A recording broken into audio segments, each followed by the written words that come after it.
بسم اللہ الرحمن الرحیم وقال اللہ لا تتخذوا الہین اثنین انما هو الہ واحد فإیایا فارہبون۔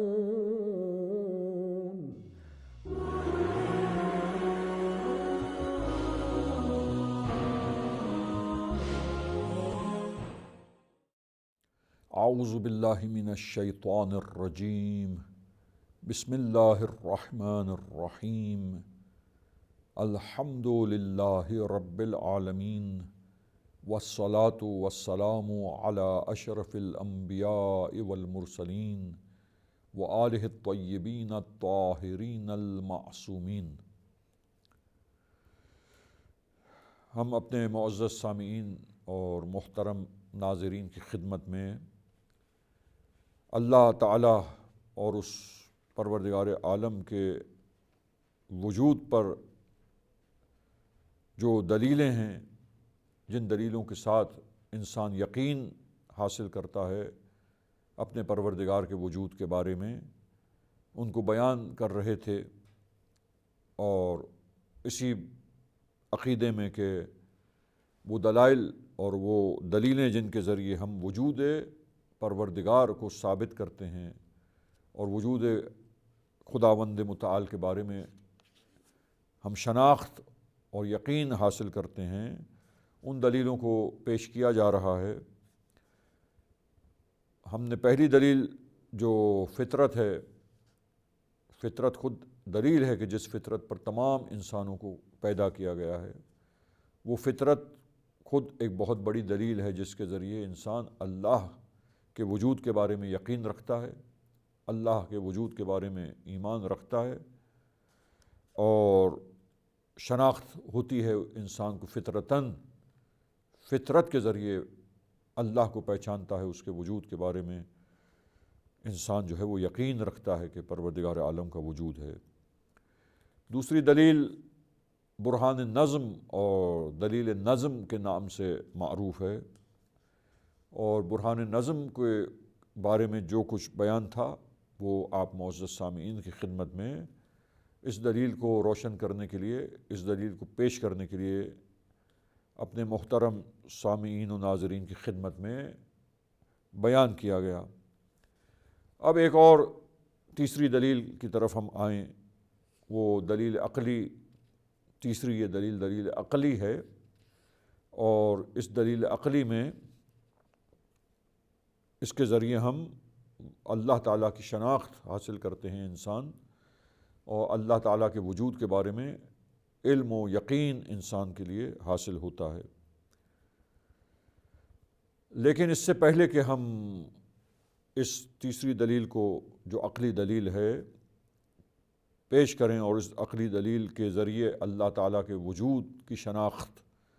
اور اللہ تعالیٰ کے وجود کے بارے میں علم اور یقین جو حاصل ہوتا ہے، اس دلیل کو پیش کریں اور اس دلیل کو ڈسکس کریں، اس کے بارے میں بحث و مباحثہ کر کے اس دلیل کو سمجھیں جس طرح کے علماء نے اسے بیان کیا ہے۔ اس دلیل کو پیش کرنے سے پہلے کچھ مقدمتاً اور تمہیداً چند اصطلاحات کا واضح ہونا اور ان اصطلاحات کو سمجھنا ضروری ہے، تاکہ ان اصطلاحات کی وضاحت کے بعد اور ان کو سمجھ لینے کے بعد جب دلیل بیان کی جائے گی تو دلیل کا سمجھنا آسان ہو جائے گا، اور واضح طور پر یہ دلیل ہم سب کے لیے روشن ہو سکے گی، اور اس دلیل کے ذریعے کیسے انسان اللہ کے بارے میں، اللہ کے وجود کے بارے میں شناخت حاصل کرتا اور یقین اسے حاصل ہو جاتا ہے وجود پروردگار کے بارے میں، انشاءاللہ یہ بیان ہوگا۔ لہٰذا میں اس سے پہلے کہ اس دلیل کو بیان کروں، تمہیدی طور پر، مقدماتی طور پر، مقدمتاً معزز سامعین کی خدمت میں چند چیزوں کو، چند اصطلاحات کو واضح کرتا ہوں اور پیش کرتا ہوں تاکہ وہ ہم سب کی سمجھ میں آ سکے، روشن ہو سکیں۔ دیکھیے، دو اصطلاح ہیں۔ ایک اصطلاح ہے تسلسل فلسفی میں، اور فلسفے میں یہ ایک اصطلاح استعمال ہوتی ہے، ایک ٹرمینولوجی ہے تسلسل۔ اب یہ تسلسل چونکہ اس دلیل عقلی کا سمجھنا موقوف ہے کہ ہم یہ تسلسل کی ٹرمینولوجی اور اصطلاح کے بارے میں جانکاری اور آگہی حاصل کر سکیں کہ یہ ہے کیا، لہٰذا تسلسل ابھی آپ کے سامنے بیان کروں گا۔ اور دوسری چیز عزیزان گرامی، ایک اصطلاح جو ہے وہ استعمال ہوتی ہے دور۔ دور۔ تو یہ دور کیا چیز ہے فلسفے میں، فلسفی میں یہ ایک اور اصطلاح ہے دور کی۔ تو یہ دور کیا چیز ہے اور تسلسل کیا چیز ہے، انشاءاللہ تعالی یہ دو اصطلاح ٹرمینولوجی جو فلسفی میں بیان ہوئی ہیں، ان کو آپ معزز سامعین کی خدمت میں ہم واضح کریں گے، تاکہ یہ فلسفی میں جو ٹرمینولوجی یوز ہوئی ہے، استعمال ہوئی ہے، جب یہ واضح ہوگی تو دلیل عقلی جو بیان کرنا مقصود ہے، جب وہ دلیل عقلی پیش کی جائے گی جس کے ذریعے وجود باری تعالیٰ کے بارے میں انسان یقین حاصل کرتا ہے، اس سے پہلے ان اصطلاحات کو سمجھنا اور ان اصطلاحات کا واضح ہونا بہت ضروری ہے۔ لہذا ہم یہ دو چیزیں آپ کے سامنے پیش کریں گے آج کے اس پروگرام میں، اور ممکن ہے کہ شاید دونوں چیزیں بیان نہ ہو سکیں، تو پہلے ہم تسلسل کے بارے میں گفتگو کرتے ہیں۔ اور تسلسل کیا چیز ہے؟ کنٹینیوٹی، لفظ سے تو روشن ہے کنٹینیوٹی۔ تو یہ کنٹینیوٹی کیا چیز ہے اور کنٹینویشن، کنٹینیوٹی، سلسلہ چلتے رہنا اور کہیں ختم نہ ہونا، لفظ اور اس ٹرم سے جو ظاہر میں سمجھ میں آتا ہے وہ بھی یہی ہے۔ اب اسے سمجھنا ہے کہ فلسفی میں اس سے مراد کیا ہے۔ فرض کیجئے کہ ہم آج کی نسل ہیں اور ہمارے بچے اور ہمارے بعد والی نسلیں ہیں، تو یہ ہمارے بعد والی نسلیں جو ہیں، یہ بچے جو ہیں، نوجوان اور جوان جو ہیں، یہ نسل ہم سے وجود میں آئی۔ ہماری جو نسل ہے، جو جنریشن ہے، یہ ہماری جنریشن اور ہماری نسل ظاہر میں کیا ہے، سبب بنی کہ ہمارے بعد والی جنریشن وجود میں آئے، جو جوان ہیں، نوجوان ہیں بھی۔ تو یہ نوجوان و جوان آج کے جو جنریشن ہے، ان کے وجود کا ظاہری سبب جو ہے، ظاہری علت جو ہے، ماں باپ ہیں۔ تو ہمارے بعد والی جنریشن کے لیے یہ ہماری جنریشن جو ہیں، یعنی ان جنریشن کے ماں باپ اور جو ہماری جنریشن ہے، وہ سبب بنے ہیں کہ وہ ظاہری طور پر وجود میں آئیں۔ اچھا، اب سوال ہماری جنریشن کے بارے میں ہوگا کہ بھائی یہ ہماری جنریشن میں جو مرد اور خواتین ہیں، جن کی وجہ سے ہماری بعد والی نسل جو وجود میں آئی ہے، تو یہ ہماری جنریشن، ہمارا وجود کہاں سے آیا؟ تمام موجودات کے بارے میں یہ سلسلہ ہوگا۔ ہم ایک مثال سے تسلسل کو سمجھانا چاہتے ہیں کہ ہماری جنریشن کہاں سے وجود میں آئی، بھائی ہماری پیدائش کا سبب اور علت کیا ہے، کہاں سے وجود میں آئی ہے یہ جنریشن۔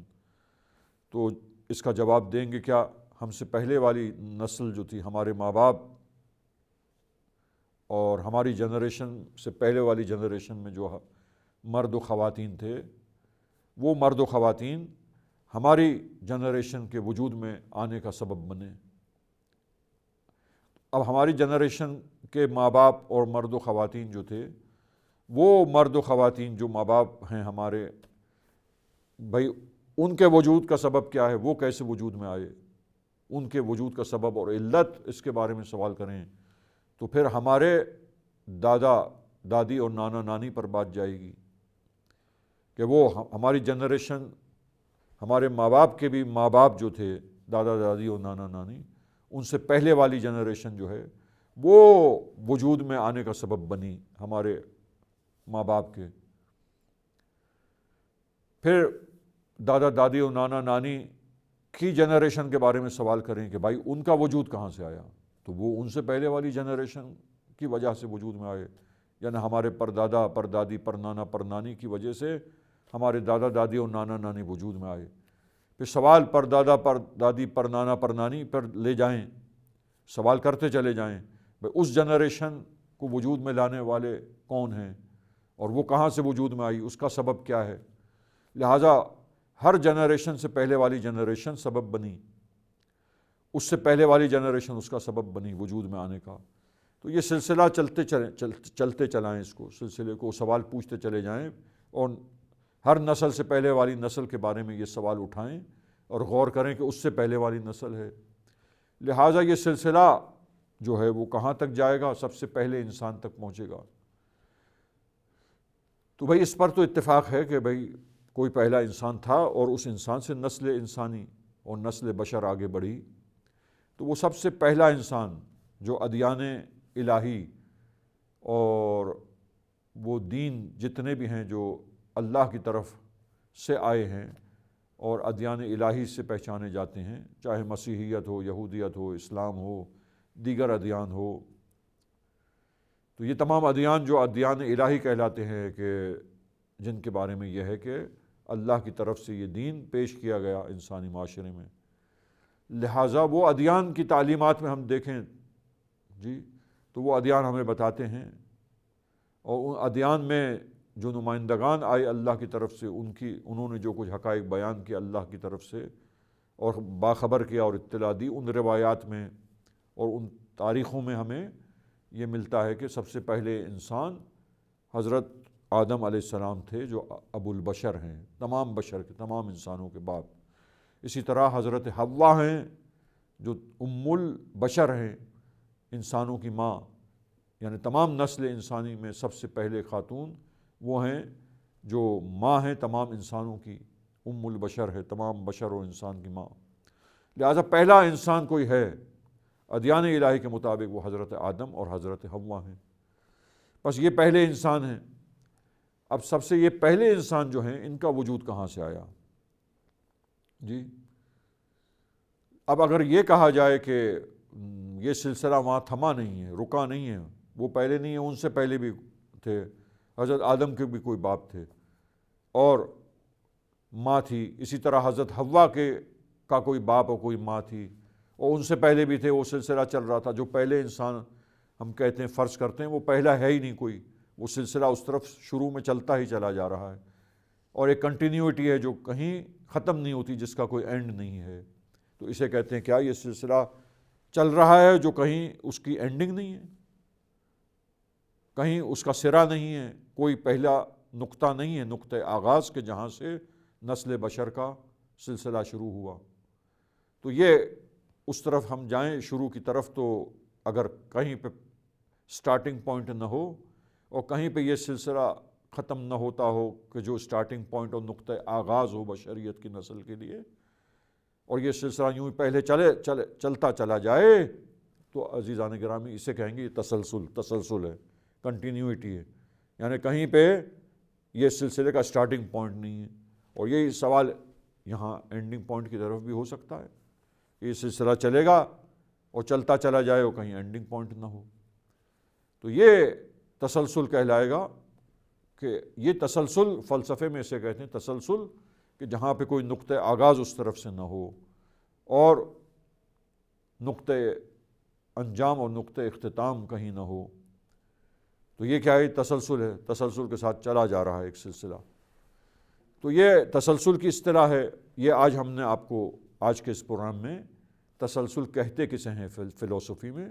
ایک مثال کے ذریعے ہم نے آپ کی خدمت میں اس ٹرمینولوجی کو واضح کیا, اور ہمیں امید ہے کہ ہمارے معزز سامعین کے نزدیک یہ تسلسل کسے کہتے ہیں, ایسا سلسلہ جو ختم نہ ہونے والا ہو, جس کا کوئی نقطہ آغاز نہ ہو, اس طرح کوئی آخر میں کوئی پوائنٹ نہ ہو, اینڈ ہو جہاں پہ. تو یہ تسلسل کے ساتھ چلتا چلا جائے ایک سلسلہ. تو عالم کے موجودات میں کوئی بھی مثال آپ لے لیں، ہم نے انسان کی مثال پیش کی ہے، تو کوئی بھی ایک چیز کی مثال لے، وہ کہاں سے نکلی، پھر اس کے بارے میں سوال وہ کہاں سے نکلی، اس سے پہلے والی چیز، اس سے پہلے والی چیز کے بارے میں سوال کہ وہ کہاں سے نکلی، اس سے پہلے والی چیز، کہ وہ جو ظاہری سبب بنتی ہے انسان کے لیے یا کسی بھی مثال کے لیے وجود میں آنے کا سبب بنتی ہے۔ لہٰذا یہ تسلسل ہے، اسے فلسفی میں کہتے ہیں تسلسل، کہ کہیں سلسلہ رکے نہیں، ختم نہ ہو، کوئی سٹارٹنگ اینڈنگ پوائنٹ وہاں پر نہ ہو، اسے کہا جاتا ہے تسلسل، کنٹینیوٹی۔ یہ ٹرمینولوجی آج میں نے فقط آج کے پروگرام میں آپ کے لیے واضح کی ہے تاکہ یہ آپ کے اذہان عالیہ میں محفوظ رہے کہ اس ٹرمینولوجی کا مطلب کیا ہے۔ انشاءاللہ دوسری ٹرمینولوجی جو ہم نے کہا کہ دوسری ایک ٹرمینولوجی اور اصطلاح جو فلسفے میں استعمال ہوتی ہے، دور، اب وہ انشاءاللہ ہم نیکسٹ پروگرام میں، اگلے پروگرام میں، اگلی کلاس میں، اگلے درس میں انشاءاللہ اپنے محترم ناظرین کی خدمت میں اسے پیش کریں گے، اسے سمجھائیں گے، اور پھر ہم آگے بڑھیں گے دلیل عقلی کی طرف کہ اس دلیل عقلی کے ذریعے اس میں یہ دونوں ٹرمینولوجی استعمال ہوگی، اور پھر اس دلیل عقلی کو قائم کر کے، اس دلیل عقلی کو بیان کر کے، جیسا کہ اسکالرز نے اپنی اپنی کتابوں میں لکھا ہے، اسے پیش کیا ہے، بیان کیا ہے، پھر ہم سمجھیں گے کہ وہ دلیل عقلی کس طرح ثابت کرتی ہے، اور اس دلیل عقلی کے قائم کرنے کے ذریعے کیسے انسان کو پھر یقین ہوتا ہے، وہ دلیل دلالت کرے گی کہ اللہ تعالیٰ اور واجب الوجود بذات ہی جو ہے، وہ ہستی جو بے نیاز ہستی ہے، وہ ہستی جو کمال مطلق ہستی ہے، تمام کمالات اس میں ہیں، اور وہ ہستی جو تمام نقائص اور عیوب سے منزہ اور پاک و پاکیزہ ہے، سبحان اللہ۔ بس یہ اس کے وجود کے بارے میں یہ دلیل عقلی سے کیسے انسان کو علم حاصل ہوگا، انشاءاللہ وہ دلیل عقلی ان ٹرمینولوجیز کے روشن کرنے کے بعد وہ دلیل عقلی ہم بیان کریں گے تاکہ اس دلیل عقلی کے ذریعے یہ بات ہمارے لیے روشن اور واضح ہو سکے انشاءاللہ تعالی۔ وصلی اللہ علی محمد واہل بیتہ الطاہرین۔ اغفر لنا ذنوبنا وارفع